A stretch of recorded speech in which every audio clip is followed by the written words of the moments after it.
अगर हम overall demand supply समझें हुँ, गोल्ड का, तो हुँ, लगभग 5,000 टन जितना गोल्ड का डिमांड सप्लाई रहता है हर साल। हुँ, एंड 2024 की जो डब्ल्यूजीसी की रिपोर्ट आई है, उसमें भी यही बताया गया है कि 4974 टन्स का गोल्ड का सप्लाई डिमांड है।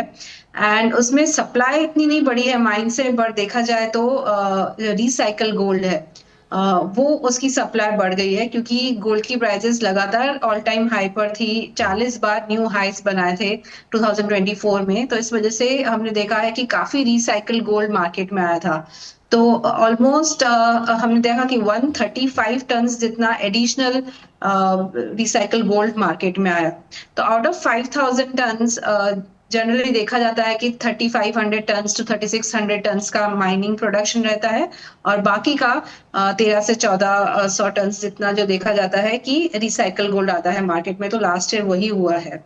दूसरा जो डिमांड है, लगभग ज्वेलरी से जो डिमांड है वो 2,000 टन की रहती है, हुँ, एंड बाकी इन्वेस्टमेंट डिमांड रहती है। तो हमने वही देखा है, पिछले साल 2,000 टन जितनी ज्वेलरी से डिमांड आई है।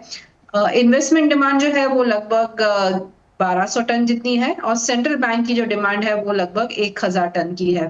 तो सेंट्रल बैंक्स लगातार 3 सालों से 1,000 टन जितना बाय कर रहे हैं गोल्ड। पिछले साल भी उन्होंने 1,044 टन बाय किया है। सबसे बड़े जो सेंट्रल बैंक बायर है वो है बैंक ऑफ पोलैंड, हुँ, फिर bank of Turkey, and third place पर है RBI, reserve bank of India. Bank of Poland ने 90 टन्स का बाइंग किया है, हुँ, और आरबीआई ने 75 टन्स का गोल्ड बाय किया है पिछले साल।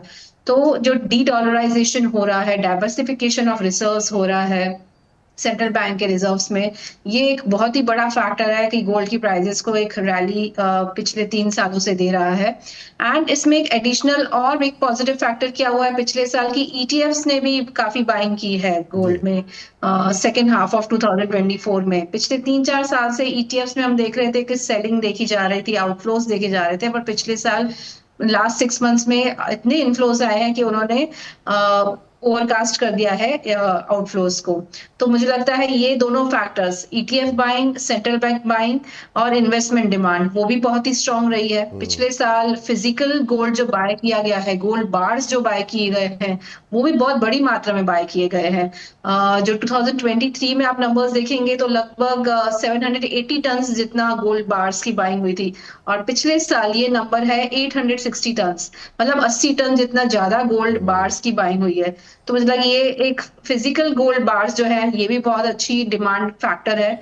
तो ये तीनों जो नंबर्स हैं डिमांड के, जी, इन्वेस्टमेंट डिमांड के, hmm, through physical buying, central bank buying, और ईटीएफ बाइंग, ये तीनों फैक्टर्स है जो गोल्ड की प्राइसेस को अपसाइड मोमेंटम लेके जा रहे हैं, और मुझे लगता है 2025 में भी यही सेम ट्रेंड रहेगा।